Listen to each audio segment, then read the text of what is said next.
दोस्तों नमस्कार। VK knowledge electrical में आप सभी का स्वागत है।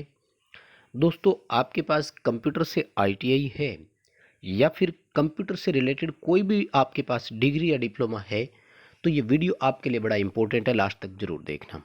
नमस्कार दोस्तों, वैकेंसी न्यूज अपडेट लेकर के हम एक बार फिर उपस्थित हैं।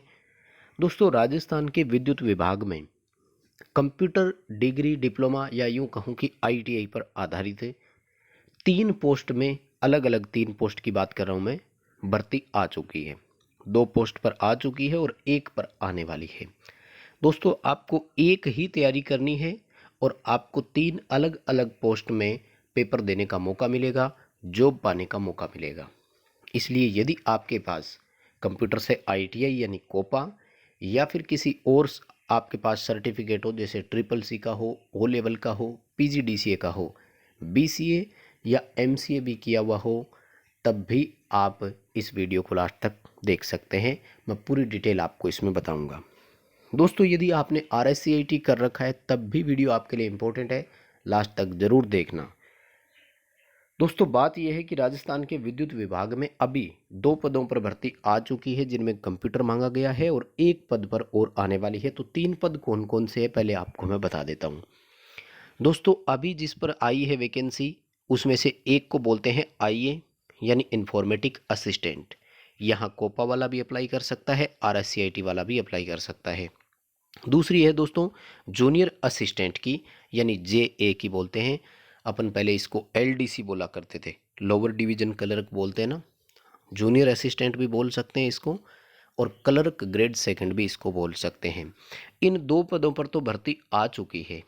तीसरी जो भर्ती आती है दोस्तों वो आती है टेक्नीशियन के नाम से, टेक्नीशियन थर्ड के नाम से आती है।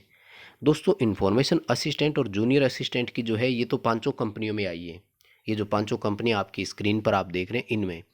जबकि टेक्नीशियन वाली जो भर्ती है वो केवल मात्र राजस्थान विद्युत उत्पादन निगम में ही आती है, कोपा के लिए ये ध्यान रखें। प्रसारण और तीनों वितरण, इनमें कोपा के नाम से टेक्नीशियन के लिए भर्ती नहीं आती है। लेकिन अभी आपके पास अच्छी अपॉर्चुनिटी है और मैं आपको पूरी डिटेल से बताने वाला हूँ क्या क्वालिफिकेशन चाहिए, कितने पद आ चुके हैं, सिलेबस कैसा रहेगा। इसलिए वीडियो को लास्ट तक जरूर देखें। दोस्तों आगे बढ़ने से पहले आपसे निवेदन करूंगा कि आप हमारे चैनल पर नए हैं तो चैनल को सब्सक्राइब जरूर कर लें। इसी तरह के न्यूज़ नोटिफिकेशन हम आप तक पहुंचाते रहते हैं। इस वीडियो को लाइक ज़रूर करें, अपने दोस्तों को आगे इसे फॉरवर्ड ज़रूर करें। तो चलिए दोस्तों सबसे पहले हम बात करेंगे इन्फॉर्मेटिक्स असिस्टेंट यानी सूचना सहायक के बारे में। नॉन टीएसपी एरिया की मैं बात कर रहा हूँ। सबसे पहले तो जयपुर विद्युत वितरण और जोधपुर विद्युत वितरण निगम, यानी दोनों डिस्कॉम की बात कर रहा हूँ मैं यहाँ पर। तो 30 सीटें आपको जयपुर में और 2 सीटें जोधपुर विद्युत वितरण निगम में आपको इंफॉर्मेशन असिस्टेंट की मिलेगी दोस्तों यहाँ पर, यानी 32 सीटें तो आपके लिए यहाँ पर हो गई। वहीं यदि मैं टीएसपी एरिया की बात करूं तो 11 अजमेर विद्युत वितरण निगम में है और 3 सीटें जोधपुर विद्युत वितरण निगम में है। तो ये तो है दोस्तों आपके लिए टोटल सीटों की संख्या, यानी 14 सीटें ये है और 32 सीटें ये है। कुल मिलाकर के आप ये समझ सकते हैं कि लगभग 50 सीट है जहां पर एज ए सूचना सहायक आप अप्लाई कर सकते हैं। साथियों यदि मैं सूचना सहायक के पे स्केल की बात करूं तो बड़ा अच्छा पे स्केल है। 7वें पे कमीशन के अनुसार लेवल 8 में आपको रखा जाएगा, जो कि एक अच्छा खासा ग्रेड पे माना जाता है। दोस्तों ध्यान रखें, बहुत अच्छा माना जाता है, कहीं बुरा नहीं है। 18,500 रुपये की आपको पर मंथ सैलरी मिलेगी।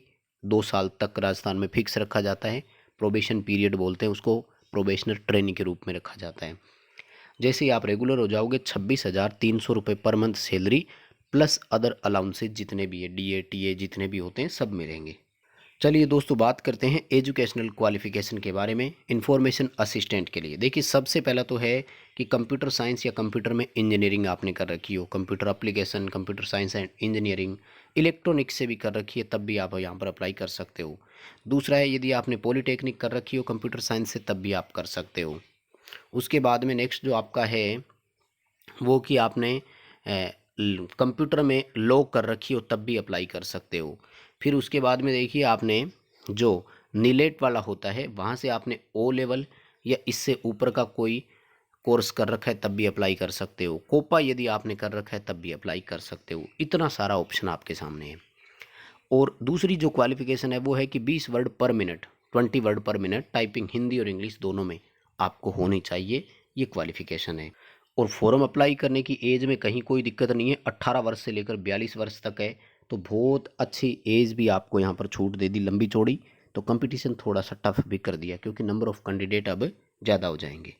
दोस्तों यदि सिलेक्शन प्रोसेस की मैं बात करूं इंफॉर्मेशन असिस्टेंट के लिए, तो 2 फेजेज में आपका सिलेक्शन होगा। फेज फर्स्ट में आपका एक रिटन एग्ज़ाम होगा जहां आपको 2 घंटे का समय मिलेगा, ठीक है दोस्तों। और ऑब्जेक्टिव टाइप पेपर होगा जिसका 60% रखा जाएगा, वो आपके कंप्यूटर टेक्नोलॉजी से संबंधित होगा, यानी कंप्यूटर के बारे में होगा, जैसे MS एक्सेल हो गया, MS पावर पॉइंट हो गया और डाटाबेस मैनेजमेंट सिस्टम, जितने भी है टोटल खैर कंप्यूटर के बारे में होगा। पेपर का जो पार्ट बी है दोस्तों वो रहेगा आपका नॉन टेक्निकल का, यानी reasoning and mental ability, mathematics, general knowledge, Hindi और इंग्लिश। ये आपका पेपर का 2 पार्ट रहेगा, यानी इसमें आपको 2 घंटे का समय मिलेगा और ये पूरा आपका यहाँ पर सिलेबस रहेगा, ठीक है। फेज सेकंड में क्या करना होगा दोस्तों, फेज सेकंड में आपकी टाइपिंग स्पीड चेक करवाई जाएगी, 15-15 मिनट का समय मिलेगा हिंदी और इंग्लिश में, 20 वर्ड प्रति मिनट के हिसाब से आपको टाइपिंग करनी होगी। ये आपके सिलेक्शन की प्रोसेस रहेगी सूचना सहायक के लिए। दोस्तों अब मैं सेकंड पोस्ट के बारे में बात कर रहा हूँ जिसको हम जूनियर असिस्टेंट कहते हैं या कमर्शियल असिस्टेंट भी कहा जाता है। Junior assistant second, commercial assistant second, या फिर LDC बोल सकते हो या क्लर्क ग्रेड सेकंड भी इसको आप बोल सकते हो। यहाँ पर दोस्तों नॉन TSP एरिया जो है उसमें टोटल 768 सीटें हैं। देखिए बहुत होती है, काफ़ी मानी जाती है। 5 कंपनियों में है, प्रसारण निगम में भी है, उत्पादन निगम में भी है, जयपुर वितरण, अजमेर वितरण और जोधपुर वितरण निगम में भी है। टोटल 768 सीटें नॉन TSP एरिया में है। वहीं TSP एरिया की बात करें तो 152 सीटें वहाँ पर भी है। तो ये तो है LDC के लिए टोटल सीटें। अब बात करें कि LDC का सिलेबस कैसा रहेगा या उसमें क्वालिफिकेशन क्या क्या मांगी गई है। दोस्तों सबसे पहले मैं LDC के लिए वेतन की बात कर लेता हूं। तो नंबर 5 पर जो जूनियर असिस्टेंट आप देख रहे हैं लेवल 5 में रखा जाएगा, यानी सूचना सहायक से कम है, लेकिन सूचना सहायक की अपेक्षा सीटें ज़्यादा है। तो आप फॉर्म ध्यान रखें, दोनों में अलग अलग अप्लाई करना पड़ेगा, इसलिए मेरा मानना है दोनों में अप्लाई करें। यहाँ पर 20,800 रुपये पर मंथ आपको फिक्स मिलेगा, 2 वर्ष तक राजस्थान में प्रोबेशन पीरियड में रखा जाता है, ठीक है। सॉरी 20,800 आपका ये पे लेवल में बेसिक पे रहेगा, 14,600 रुपये आपको पर मंथ फिक्स पेमेंट मिलेगी। 2 वर्ष का प्रोबेशन पीरियड राजस्थान में रखा जाता है। दोस्तों ये है जूनियर असिस्टेंट के लिए एजुकेशनल क्वालिफिकेशन। तो सीनियर सेकेंडरी जिसको अपन 12th बोलते हैं, +2 भी बोलते हैं शॉर्ट में। सीनियर सेकेंडरी के साथ साथ आपका क्या होना चाहिए, देखिए O लेवल से या इससे ऊपर का कोई डिप्लोमा हो, CCC आपने कर रखी हो, कोर्स ऑन कंप्यूटर कंसेप्ट है ना, CCC इसी को बोलते हैं।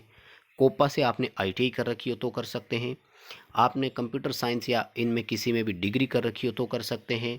उसके बाद में सीनियर सेकेंडरी में यदि आपने कंप्यूटर ले रखा हो एडिशनल में तो आप अप्लाई कर सकते हो, कंप्यूटर साइंस में डिप्लोमा कर रखा है तो कर सकते हो, और RSCIT है तो कर सकते हो। यानी आप देख रहे हैं कि सूचना सहायक और LDC दोनों में कॉमन आप देख रहे हैं कि एजुकेशनल क्वालिफिकेशन रखी गई। दोस्तों आपसे निवेदन रहेगा कि दोनों में फॉर्म अप्लाई करें। LDC में सीटें ज़्यादा है लेकिन पे स्केल कम है, क्योंकि आपको रिटन एग्ज़ाम दोनों का अलग अलग होगा, सेम डे नहीं होगा। हालांकि फॉर्म 2 अप्लाई करने पड़ेंगे, ये भी ध्यान रखें। तो चलिए दोस्तों अब बात करते हैं सिलेक्शन प्रोसेस की। जूनियर असिस्टेंट के लिए दोस्तों सबसे पहले वही फेज 2 रहेंगे, फेज फर्स्ट और फेज सेकंड। सबसे पहले एक रिटन एग्ज़ाम होगा फेज फर्स्ट में और उसका मात्र 40% ही रखा जाएगा। यानी रिटन एग्ज़ाम में दोस्तों क्या होगा कि वही 2 घंटे का आपको समय मिलेगा और ये आपके सामने जो स्क्रीन पर आप देख रहे हैं बस ये आपका रहेगा। यानी इसमें ये है कि फर्स्ट फेज में कंप्यूटर से रिलेटेड कुछ नहीं आएगा, जबकि सूचना सहायक में कंप्यूटर से रिलेटेड भी आएगा। तो reasoning, mental ability, mathematics, general knowledge, Hindi और इंग्लिश, ये आप देख रहे हैं कि इनमें से आपको पेपर में देखने को मिलेगा, ठीक है। ये पूरी डिटेल आप यहाँ से इसकी देख सकते हो। दोस्तों फेज सेकंड जो होगा ना उसमें वो क्या करेंगे कि कैटेगरी वाइज जो भी था उसके 3 गुना बुलाएंगे फेज़ सेकंड के लिए, और सेकंड फेज़ में टाइपिंग करवाई जाएगी हिंदी और इंग्लिश में। स्पीड टेस्ट और एफिशिएंसी टेस्ट दोनों के लिए 10-10 मिनट का समय मिलेगा। 25-25 नंबर का होगा हिंदी में, वही 25-25 नंबर का होगा इंग्लिश में भी, यानी टोटल लगभग 40 मिनट का समय आपको यहाँ पर मिलेगा। हिंदी और इंग्लिश की टाइपिंग करवाई जाएगी। दोस्तों अब आप कर लीजिए कंपैरिजन कि सूचना सहायक और एलडीसी में यदि आप कंपैरिजन कर रहे हैं तो एलडीसी में आपका कंप्यूटर नहीं आएगा, सूचना सहायक में कंप्यूटर भी होगा। जबकि जो ये नॉन टेक है वो सूचना सहायक और एलडीसी दोनों के लिए कॉमन है, स्पीड और टाइपिंग दोनों के लिए कॉमन है। अब तीसरी के लिए बात करें तो उसका अभी कोई नोटिफिकेशन नहीं आया है दोस्तों, लेकिन उसमें इलेक्ट्रॉनिक साथ में होती है, तो उसका जो सिलेबस है जब भी नोटिफिकेशन आएगा हम आप तक ज़रूर पहुंचाएंगे। अभी फ़िलहाल के लिए आप अपने इन दोनों को टारगेट मानते हुए तैयारी करें। वीडियो पसंद आया है तो लाइक ज़रूर करें, चैनल पर नए हैं तो सब्सक्राइब करें, अपने दोस्तों को आगे इसे फॉरवर्ड ज़रूर करें।